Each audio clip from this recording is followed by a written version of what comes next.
Today it's our pleasure to have our friend Teddy Oprenov here, all the way from Sofia, Bulgaria.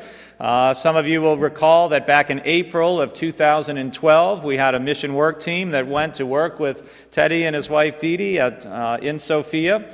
And we've been connected to the Oprenovs and their church for a number of years now, as Jill's holding up fingers at me. At least 10 years, and we have helped financially to support their work. And this is not the first time that Teddy has been at our church, so we're delighted to welcome him back to share with us what God is doing through their ministry. Teddy, welcome to Brewster Baptist. Thank you. Good morning. It has been a fantastic time of partnership for all these 10 years. Really miles and miles away, yet so close. In the kingdom of God and heart to heart. It's been my privilege over the years to see how your church has partnered really with many missionary fields, but also with us in Bulgaria. Thank you for sending your team. Some time ago, Fred and Mary, of course, Downs, have been several times in Bulgaria. It has been a real pleasure, but not only pleasure in a good sense of partnership and joining hands together for the kingdom. So thank you, Brewster Baptist Church, for your help, financial and prayer, and just being co-workers for the Kingdom of God in Bulgaria. I've got a few minutes to do two things. Firstly, to share a little bit about Bulgaria and also to ask a question this morning. So let me start with a few questions that I will use a few screens to ask this morning. I don't have a control over the PowerPoint, so I would probably be making signs and stuff, but could I have the first slide, please? Just to remind you where Bulgaria is. Some of you have been there, most of you probably haven't been to that part of Europe, but I want you to notice how close we are to Ukraine today. Of course, Ukraine is all over the news, and Russia. It's just across the sea, about 500 kilometers, which is about 300 miles away from Bulgaria. Next slide, please. Just to show you a little bit about the country. It's a beautiful country. We have 4 seasons. Fantastic nature. God's been very good to the Bulgarians. Next slide, please. We have mountains of, just keep going quite quickly here. Mountains of some size and some significance. We're the highest ones on the Balkans. Next slide, please. And also you could enjoy some sightseeing if you ever come to Bulgaria. We'll make sure this happens. The group that you sent there not only saw a few bits and pieces of Bulgaria. I don't think you made it to the Black Sea. Not on that trip, but at least you made it to the next place you'll see, the Rila Monastery, which is a very interesting location, speaking about the more than 1,200 years Christian, in inverted commas, tradition in Bulgaria. Next slide, please. Some things you don't know about the country, though, and I know it's Sunday morning, so I have to be careful, but when we joined the EU back in 2007, this is the impression, next slide, please, the EU had of us. They put us on a map, and I want to enlarge what Bulgaria looked in the eye of the average European, especially Western European. Next slide, please, or just press a button. For some reason, they made this impression of Bulgaria. And that's not a joke. Next slide, please, because now, a few years after membership in the European Communion, there are quite a few new toilets being built in Bulgaria with the help of the EU. That's not a joke. It says there in Bulgarian, this toilet has been repaired with the help of the European Union. So we're gaining a lot from Europe. Next slide, please. It's a confusing country. There are places in which you get signs, and if you follow, then nothing is going to happen. This is, for example, a place in which you're supposed to go and ring the bells. But of course, there is a big sign there saying, keep quiet. How are you going to keep those two? It's not very clear, even to the Bulgarian. Next slide, please. However, we are very friendly to our animals. We make sure they ride in the best possible seats with their belts on. Next slide, please. And we're very concerned about their health being. And we use some of them as a spare engine, just in case the old Russian Moscovich there dies on the way back home. Next slide, please. But we are actually very much ecologically minded. We are all about ecology and keeping the environment clean. And next slide.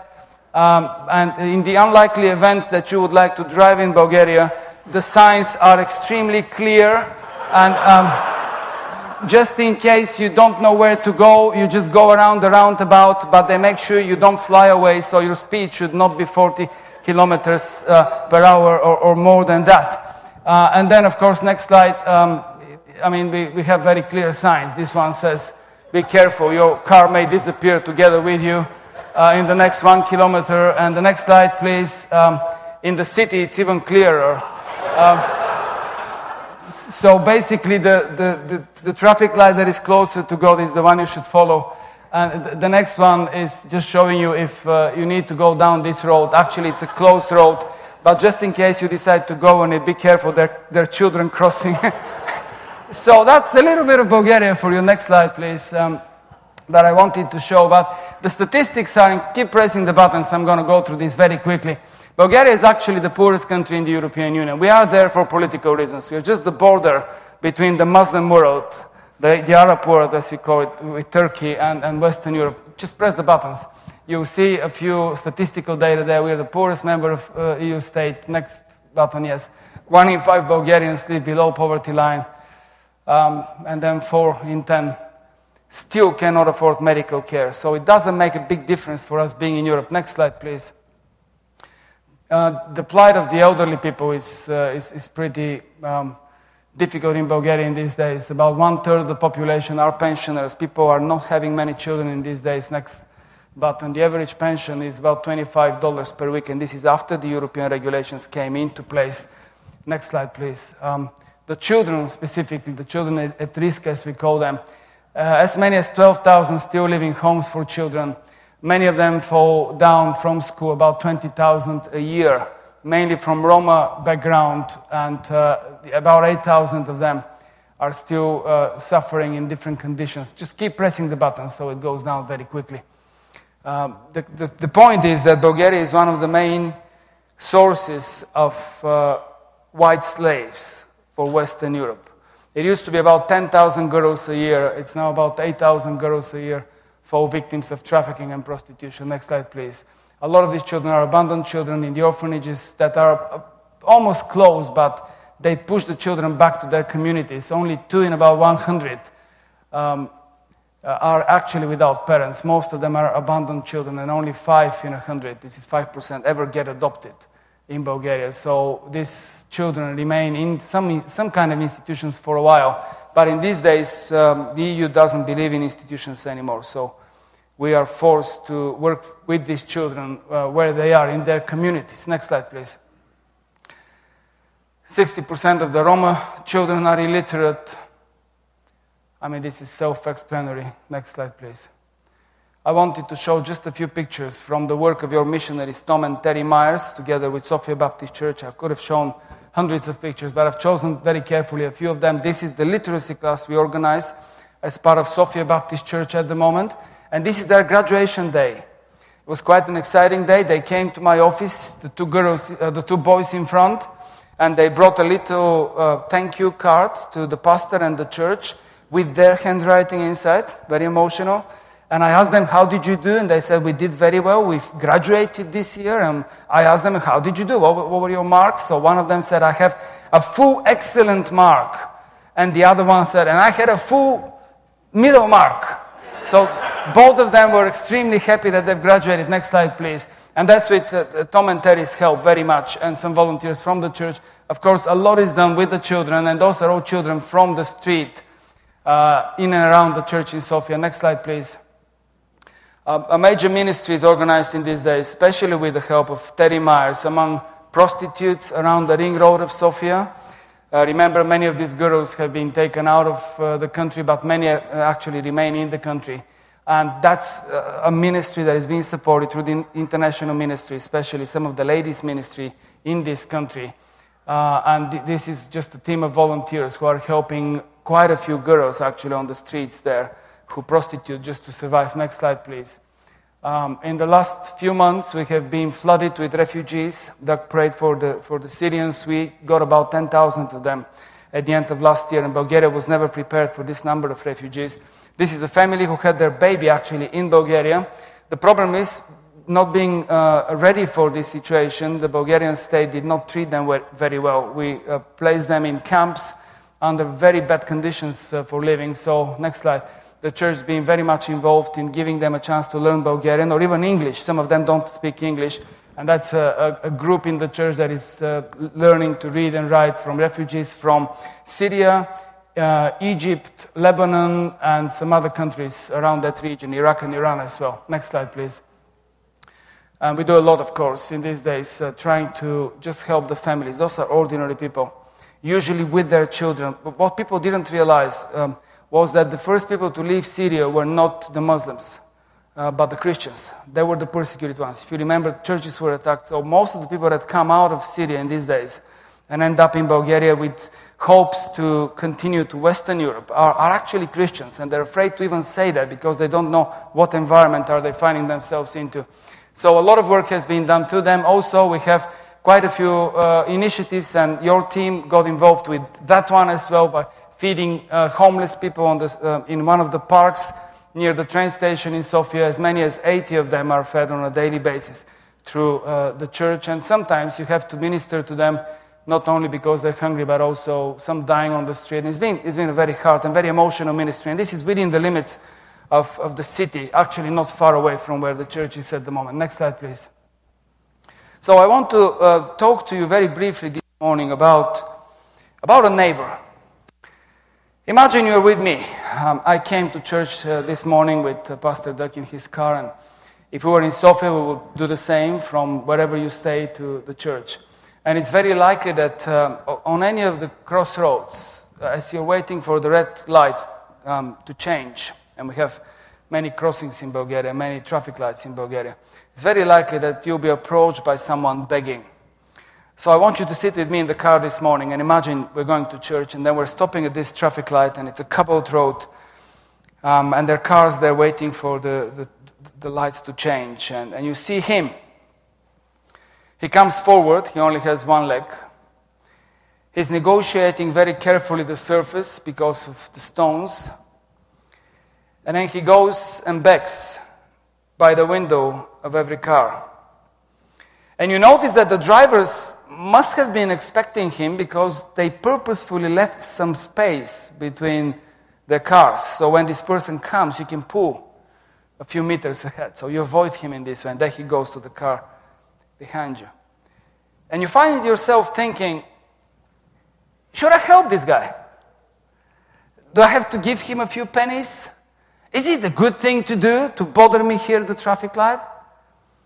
Am I close enough to him to know him so that I can give him something? Is he, after all, my neighbor?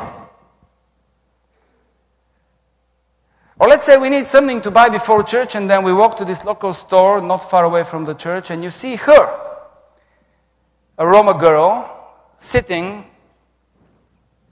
on the pavement, and you have to jump over her feet to get to the store. She's sitting very strategically there at the door. She's holding her baby. And you look at her, kind of secretly, and you figure out she cannot be more than 15 years old.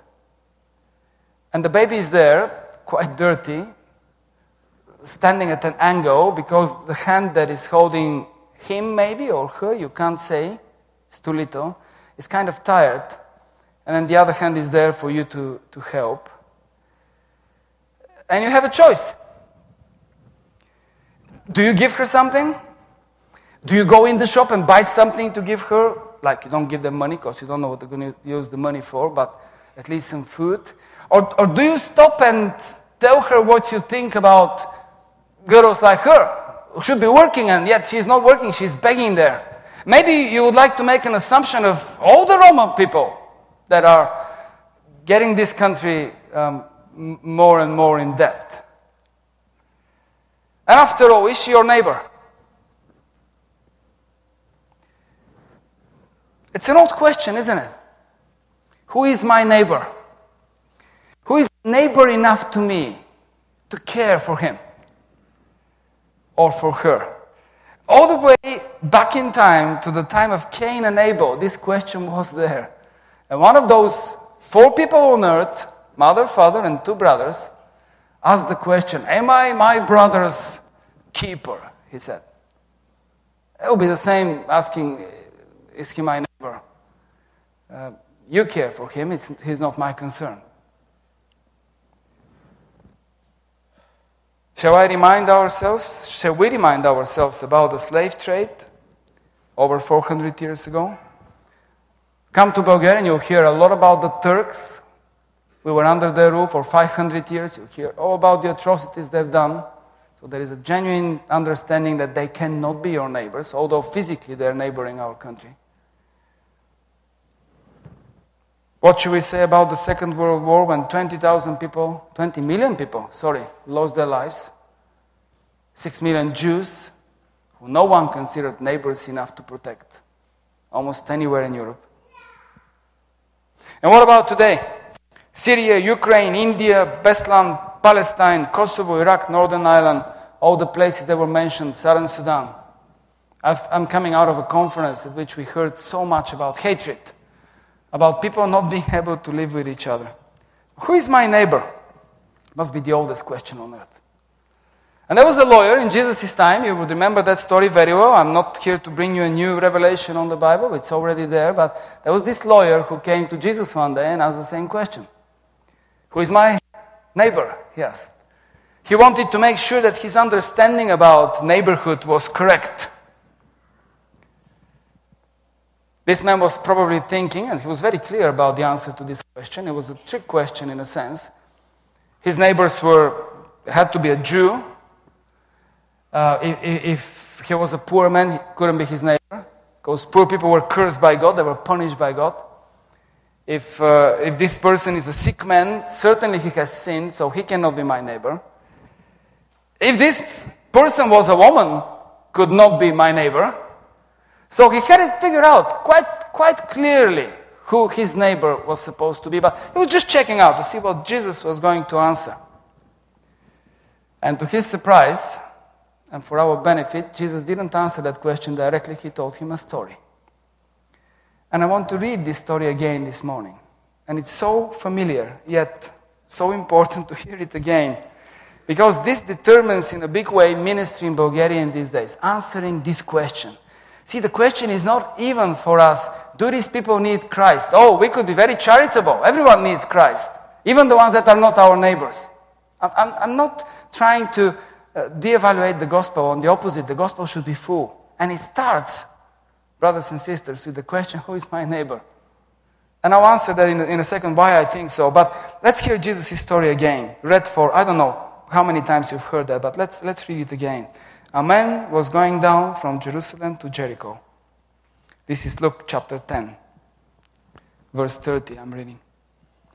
So he was walking down from Jerusalem to Jericho when he fell in the hands of robbers. They stripped him of his clothes, beat him, and went away, leaving him half dead. A priest happened to be going down the same road. And when he saw the man, he passed by on the other side. So too a Levite, when he came to the place and saw him, passed by on the other side. But a Samaritan, as he traveled, came where the man was. And when he saw him, he took pity on him. He went to him and he bandaged his wounds, pouring on oil and wine. When he put the man on his own donkey, he took him then to an inn and took care of him. And the next day he took out 2 silver coins and gave them to the innkeeper. Look after him, he said. And when I return, I will reimburse you for any extra expense you may have. So, which one of these 3 do you think was a neighbor to the man who fell into the hands of robbers? And the expert in the law replied, the one who had mercy on him. And then Jesus told him these very famous words, go and do likewise. We ask a question, who is my neighbor, Lord? And let it be someone I like. And Jesus says, go and do likewise. Doesn't he get the question? Or are we asking the question wrongly? Maybe the right question would be, to whom could I be a neighbor? Please, Lord, help me understand that. When I was 18 years of age, very young, I went to an orphanage for the first time in my life. Up to that point, orphanages were off limits. We could not go there. And I would never forget this day. It was a summer day. We were all wearing shorts and T-shirts, and we went there, and I was shocked by 120 children. I thought they were all boys. Later I realized most of them were girls, but they've shaved their hair completely to keep them from lice and other stuff. So within the first 10 minutes, we were surrounded by crowds of children. And I had a few around me. And at some point I realized I was in pain because they were pulling the hair from my hands and from my legs. And I didn't know why they were doing that. So at some point I told them off. I told them, just stop it, this is hurtful. Why are you doing that? So one boy stepped forward, must have been 6 or 7 years old. Big black eyes. He looked me in the eyes from down and said, "Sir, are you a man?" I said, "I am a man. Of course I am a man. What do you mean?" "Will you be my father?" Was the question. It took me a while to understand what was happening there. These children had never seen a man, or very rarely had seen any man. Only women took care of them in this remote village, and no one was allowed to go and see them. And suddenly, there was this guy who was a little bit more hairy than the average woman around, so they wanted to check out, and yes, I was a man, and will you be my father? They didn't want to miss a chance. How do you answer that question when you're 18 years old? And isn't it the same question? Will you be my neighbor? I could not become a father of this boy, but I've become, in a sense, a father of many children in these days. And so is Didi, and so is the church, and so are you, through the ministry you provide in many places. My time is gone, and we'll probably skip the video, but I want to finish with this. To be a neighbor means to cross over. That's fine. To be a neighbor means to cross over, means to love, and means to sacrifice some of you, something of you. Some of your freedom, some of your possessions, some of your time.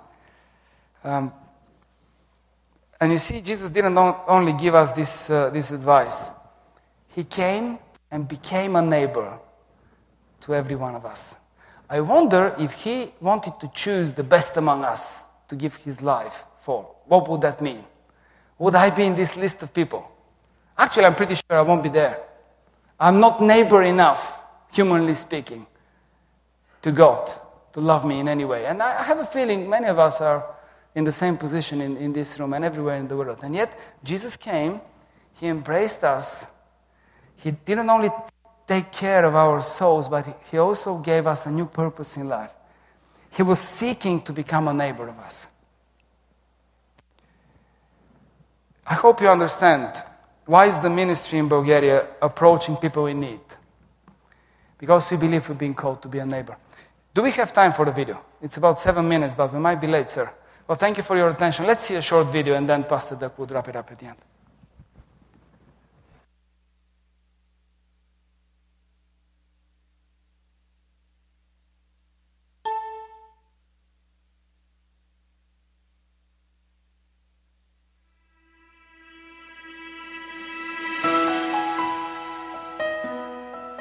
About 20 years ago, a dream started in the city of Sofia.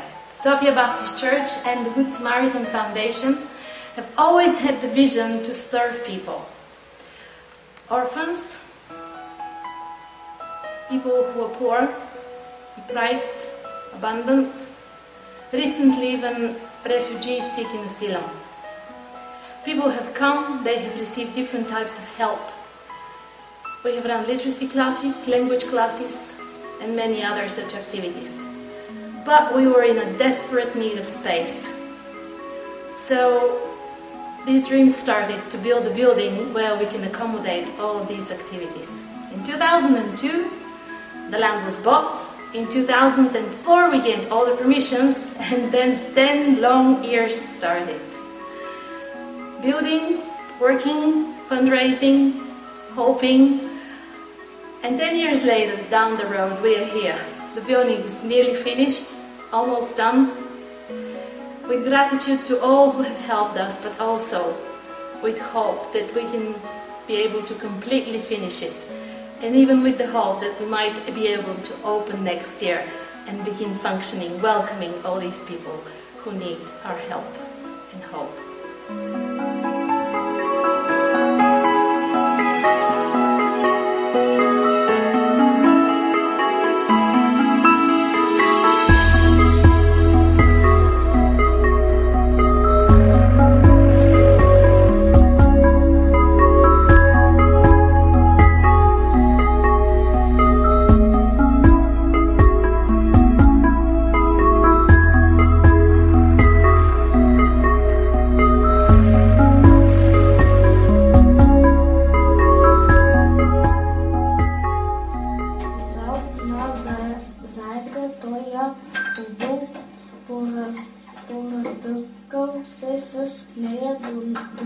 бъде върнал се и казвал, че обувки.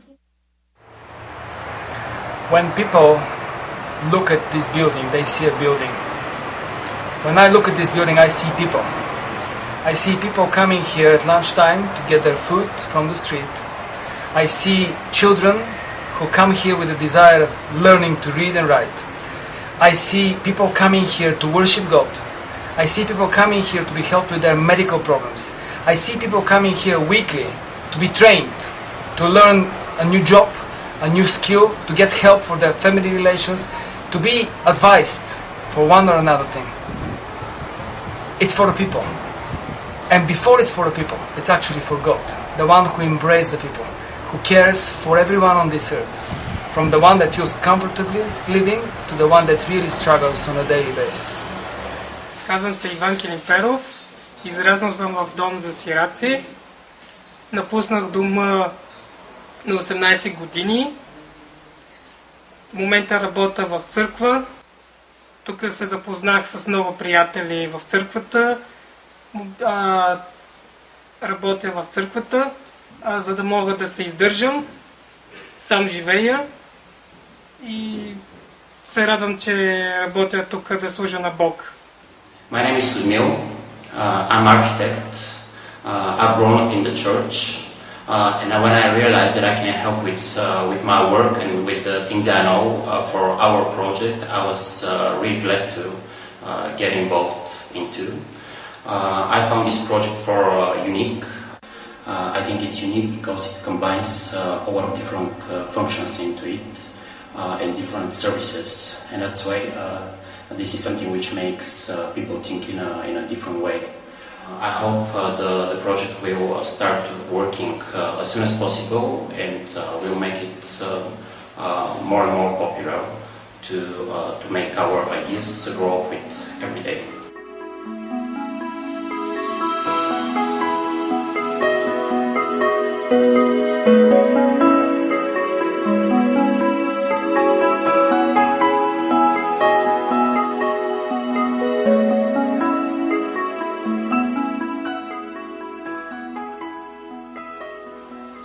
My name is Diana and I'm an architect.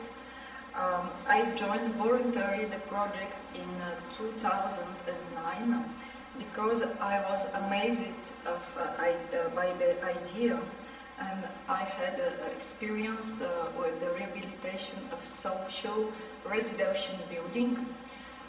So with my partner Ludmil, we created conception of original, functional, durable, and not expensive to realize spaces where people would like to come, stay, and come back again to rejoice. Renting out some of these spaces will ensure that the whole enterprise is self-sufficient at the end. As you can see, the 6th and the 5th level are completed to 100%, and I would say to a very good quality of finishing, which would ensure many people coming and renting from us.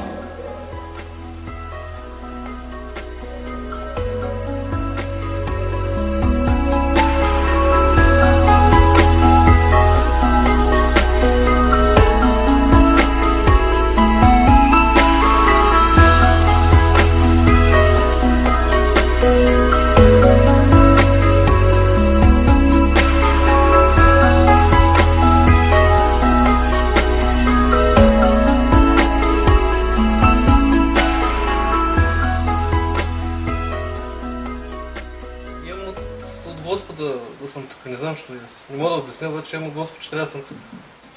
Моето желание е не толкова другите работи, колко да се спасяват хората. 500 човека се спасят, това е не на празно труда. Другото е... Това искам сега. Да се спасяват души тук. За мен надеждата е тази зала да се напълни, да стане малка. Да има много деца, много млади хора, много хора да чуят за тази сграда в София, в България, в чужбина. Просто да расте църквата, да е Боже още една сграда построена. Няма лошо. Some other parts of the building are still not completed. Here on the first floor, where the main auditorium is, a lot more work has to be done. The medical center still needs to be finished. Building B, which is a feeding station, still needs a lot of care. Our prayers, hopes and dreams are to be able to complete the building by early this autumn and start the licensing process before the end of the year. Please support us with prayer and with help so that we can see this building completed as soon as possible.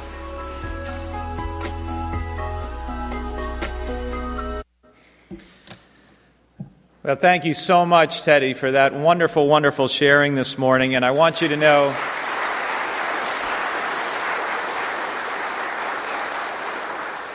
that we are going to be supporting their ministry again through the World Mission Offering again this year. And so if you want to give to support the work that Teddy and Dee Dee are doing, while we receive that offering in October, you can give to it as soon as you wish. And just make the check out to the church and just note that it's for Bulgaria or WMO, Oprenov, any of those, and we'll know to direct it there.